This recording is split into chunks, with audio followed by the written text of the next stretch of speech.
Hello guys, अस्सलाम वालेकुम, welcome to ATS code. आज की हमारी सी प्लस प्लस की वीडियो में हम लोग देखने वाले हैं कमेंट्स एंड वेरिएबल्स के बारे में। तो सबसे पहले बात कर लेते हैं कमेंट्स की। तो कमेंट्स एक टेक्स्ट होते हैं जो कि हमारा कंपाइलर सी प्लस प्लस का जो होता है वो उनको इग्नोर करता है। तो हम कमेंट्स लिखते क्यों हैं? तो राइट, तो कमेंट्स प्रोग्रामर्स अपनी अंडरस्टैंडिंग के लिए, अपनी मालूमात के लिए, अपनी जानकारी के लिए लिखते हैं, ताकि अगर कोई प्रोग्राम थोड़ा ज़्यादा कॉम्प्लेक्स हो जाता है तो उसमें तो एक प्रोग्रामर को मिसअंडरस्टैंडिंग हो सकती है कि मैंने ये वेरिएबल किस लिए बनाया था, ये फंक्शन मैंने किस लिए बनाया था, ये फंक्शन कौन सा काम परफॉर्म करता है।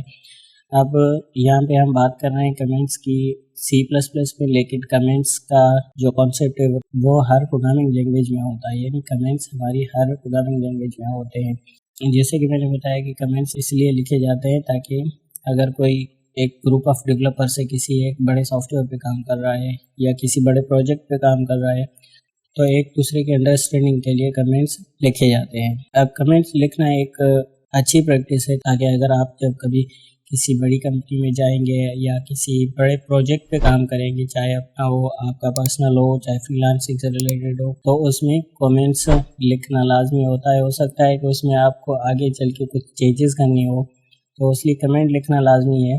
इससे हमें पता चलता है कि हमने ये चीज़ क्यों लिखी। और बाय द वे, अगर आप सी प्लस प्लस में न्यू हैं, नई प्रोग्रामिंग सीख रहे हैं, तो आप अपने नोट्स के लिए भी कमेंट्स का इस्तेमाल कर सकते हैं, यानी कि आप अपने नोट्स भी बना सकते हैं। आपको किसी अलग नोटपैड या कहीं और नोट्स बनाने की ज़रूरत नहीं पड़ेगी। आप वहीं पे उसी प्रोग्राम में आप कमेंट लिख दीजिए कि ये लाइन क्या कर रही है, ये वेरिएबल है, ये फंक्शन है, ये कौन सा काम परफॉर्म कर रहा है, एक्सेट्रा। राइट, तो सी प्लस प्लस में हमारे पास दो तरह के कमेंट्स होते हैं, एक सिंगल लाइन होते हैं, एक मल्टी लाइन होते हैं।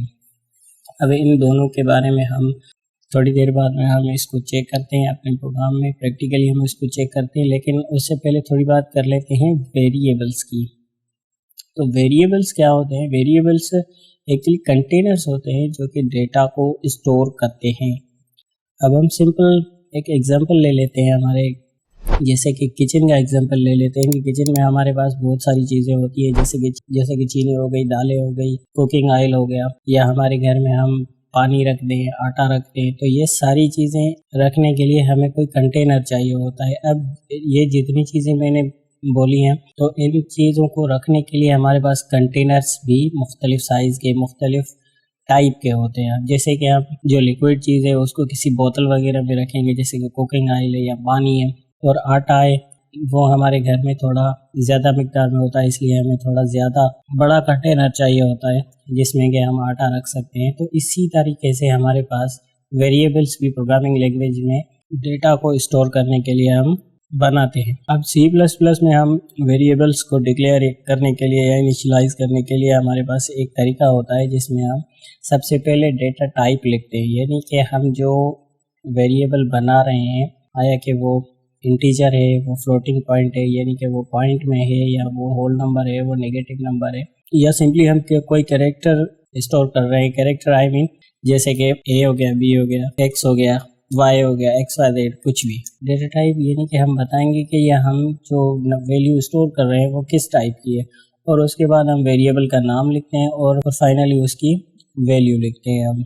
अब वेरिएबल्स को डिक्लेयर करने के लिए कुछ रूल्स होते हैं जो कि हमें फॉलो करने पड़ते हैं। सबसे पहले बात तो वेरिएबल कभी किसी नंबर से स्टार्ट नहीं हो सकता, यानी कि वेरिएबल का नाम हम नंबर से स्टार्ट नहीं कर सकते, यानी कि 0 से लेकर 9 तक जो हमारे नंबर्स हैं उन नंबर से हमारा वेरिएबल का नाम स्टार्ट नहीं हो सकता। आप लेटर्स इस्तेमाल कर सकते हैं, कैपिटल कर सकते हैं, लोअर केस कर सकते हैं, और अंडरस्कोर यानी कि हमारा जो ये कैरेक्टर होता है, कैरेक्टर से आप वेरिएबल नेम इस तरह आप लिख सकते हैं। और दूसरी पॉइंट हमें यहाँ पे लिखी हुई है कि character must be a letter और अंडरस्कोर, यानी कि जो पहला कैरेक्टर है हमारे वेरिएबल के नाम का वो या तो लेटर होना चाहिए या अंडरस्कोर होना चाहिए। और वेरिएबल का नाम लिखने के लिए हमें उसके बीच में स्पेस नहीं देना है, जैसे कि फर्स्ट नेम, हम इस तरह से वेरिएबल का नाम नहीं लिख सकते, हमें ये स्पेस मिटानी होगी। तो फर्स्ट नेम इस तरह से हम लिख सकते हैं, ये एक वैलिड वेरिएबल का नाम है। और अगर हम इसके बीच में स्पेस दे देंगे तो ये हमारा इनवैलिड वेरिएबल हो जाएगा। और उसके अलावा हम स्पेशल कैरेक्टर कोई इस्तेमाल नहीं कर सकते, जैसे कि हैश हो गया, डॉलर साइन हो गया, या कुछ भी ऐसी स्पेशल साइन हैं वो हम यूज़ नहीं कर सकते सिवाय अंडरस्कोर के। और उसके अलावा C++ में कुछ रिजर्व्ड कीवर्ड्स होते हैं, हम उसको भी एज अ वेरिएबल नेम नहीं ले सकते, जैसे कि फॉर एग्जांपल इंट हो गया, फ्लोट हो गया, या फॉर हो गया।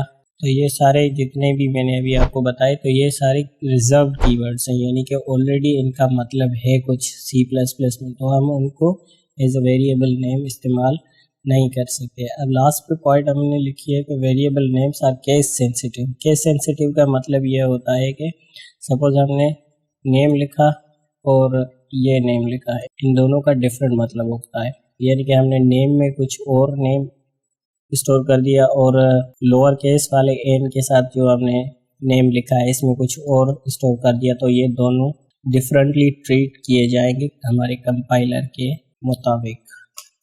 केस सेंसिटिव का हमारा यही मतलब होता है।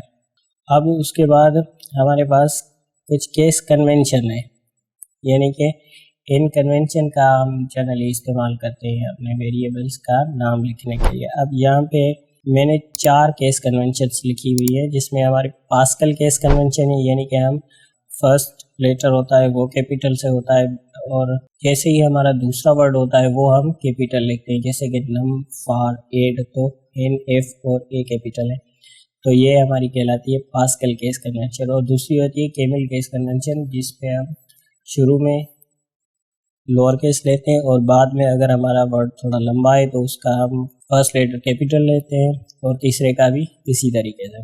अब उसके बाद हमारे पास है स्नेक केस कन्वेंशन, यानी कि हम इसमें अंडरस्कोर इस्तेमाल करते हैं। अगर हमारा वेरिएबल का नाम थोड़ा लंबा है उसको सेपरेट करने के लिए हम अंडरस्कोर का इस्तेमाल करते हैं। उसके लास्ट में हमारे पास है कबाब केस कन्वेंशन, यानी कि हम उसमें हाइफन इस्तेमाल करते हैं, जैसे कि यहाँ पे आप देख सकते हैं मैंने एग्जांपल लिखा है। तो यहाँ पे हमारे पास जैसे कि हमने देखा कि हम कोई स्पेशल कैरेक्टर इस्तेमाल नहीं कर सकते C++ में, तो हमारी जो ये लास्ट वाली है कबाब केस कन्वेंशन, इसका तो हम बिल्कुल इस्तेमाल नहीं कर सकते C++ में।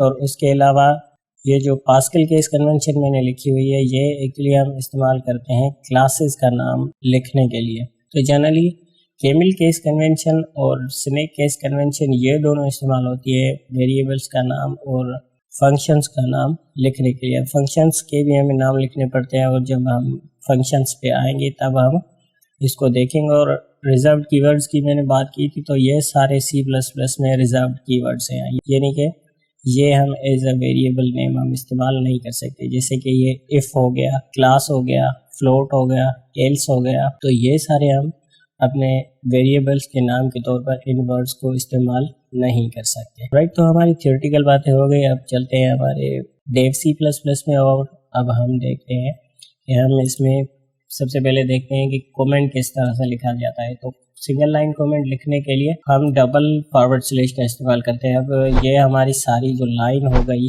अब इस लाइन में हम जो कुछ भी लिखेंगे वो हमारा कमेंट कहलाएगा। F9 प्रेस करके हमने कंपाइल किया, F10 प्रेस करके मैंने रन कर दिया, तो यहाँ पे आप देख सकते हैं हमें कोई एरर नहीं मिला, और हेलो C++ लिखा हुआ है, इसका मतलब है कि हमें कोई एरर नहीं मिला, और ये जो टेक्स्ट था ये कंपाइलर ने इग्नोर कर दिया। और उसके बाद अगर यहाँ पे अगर आप लिखना चाहते हैं तो यहाँ से हम डबल फॉरवर्ड स्लैश लिखेंगे, तो यहाँ से आगे भी हम जो कुछ भी लिखेंगे वो भी हमारा कमेंट कहलाएगा, क्योंकि ये डबल स्लैश यहाँ से स्टार्ट हो रही है, तो यहाँ से लेके अब ये सारी लाइन जो है वो हमारी, हम इसमें कुछ भी लिखेंगे तो ये हमारा कमेंट हो जाएगा। इससे पहले हम जो लिखेंगे, अगर यहाँ पे हमने कुछ लिख दिया तो ये हमें एरर देगा, इससे बाद में हम कुछ भी यहाँ पे लिख सकते हैं तो हमें कोई एरर वगैरह नहीं मिलेगा। अब ये हो गया हमारा सिंगल लाइन कमेंट। अगर मान लीजिए आपको कोई बड़ा सा कमेंट लिखना है, सपोज 4-5 लाइन का लिखना है, जैसे कि मैं यहाँ पे लिखता हूँ मल्टी लाइन कमेंट सिंटैक्स, इस तरह का अगर आपको कमेंट लिखना पड़ा तो हमारे पास सिंटैक्स ये होता है कि सबसे पहले हम फॉरवर्ड स्लैश देते हैं, एस्टेरिक साइन देते हैं, और क्लोज करने के लिए सबसे पहले हमें इस एस्टेरिक साइन देनी पड़ेगी और उसके बाद फॉरवर्ड स्लैश। तो ये हमारा हो गया मल्टी लाइन कमेंट। अब इसको कंपाइल करके रन करेंगे तो यहाँ पे भी हमें सेम आउटपुट मिलेगी, कोई एरर नहीं मिलेगा। अब मैं आपको एक शॉर्टकट तरीका बताता हूँ कमेंट लिखने का। सपोज हमें कोई कमेंट लिखना है जल्दी से, कमेंट लिखना है। अब इसको अगर आप जल्दी में कमेंट करना चाहते हैं तो आप कंट्रोल और फॉरवर्ड स्लैश या क्वेश्चन मार्क जो हमारा बटन होता है कीबोर्ड में, हम उसको प्रेस कर देंगे तो ये हमारी लाइन को कमेंट कर देगा। अब अगर आप मल्टीपल लाइंस को भी ऐसे सिलेक्ट करके और कंट्रोल और फॉरवर्ड स्लैश दबाएंगे तो ये सबको कमेंट कर देगा। अब इसको अगर आपको अनकमेंट करना है तो अगेन आपको कंट्रोल एंड फॉरवर्ड स्लैश आप दबाएंगे तो ये अनकमेंट हो जाएगा। ऑलराइट, तो अब बात कर लेते हैं वेरिएबल्स की। वेरिएबल्स को लिखने का तरीका मैं आपको पहले बता चुका हूँ। अब यहाँ पे अब सपोज हम लेते हैं इंटीजर टाइप का एक वेरिएबल जिसमें हम डेटा लिखते हैं 12 और दूसरा हम लेते हैं इंट b 14 और तीसरा हम लेते हैं int some equals a plus b। और अब हमें इसको प्रिंट करते हैं सम को। कंट्रोल एस करके सेव कर लेते हैं। F9 प्रेस करके हमने इसको कंपाइल कर दिया। अब F10 प्रेस करके हमने इसको रन किया तो यहाँ पे आप देख सकते हैं 26 हमें आउटपुट मिल गई है। इस पे हमने एडिशन का ऑपरेशन किया है, यानी ए हमारा वेरिएबल है, बी हमारा वेरिएबल है और सम हमारा वेरिएबल। अब यहाँ पे हमने इसको 3 सेपरेट लाइन में लिखा है। अगर आप चाहें तो इसको सिंगल लाइन में भी लिख सकते हैं, लेकिन आप यहाँ पे आपको कॉमा देना पड़ेगा सेपरेशन के लिए। अब बी कर लेते हैं हम 17 इस बार एंड सम हम ऐसे ही छोड़ देते हैं क्योंकि सम हमें a प्लस बी चाहिए। अब इसको कंपाइल कर लेते हैं और रन करते हैं तो हमें 29 मिल रहा है। हमारा जो प्रोग्राम है वो सक्सेसफुली कंपाइल हो चुका है, रन हो चुका है। तो इस तरह से हम C++ में वेरिएबल्स लिखते हैं और कमेंट्स लिखते हैं। आई होप कि आपको ये वीडियो पसंद आई होगी। अगर वीडियो पसंद आई है तो लाइक कीजिएगा, शेयर कीजिएगा, चैनल को सब्सक्राइब करना मत भूलिएगा। मिलते हैं इंशाल्लाह अगली वीडियो पर, तब तक के लिए अल्लाह हाफिज़।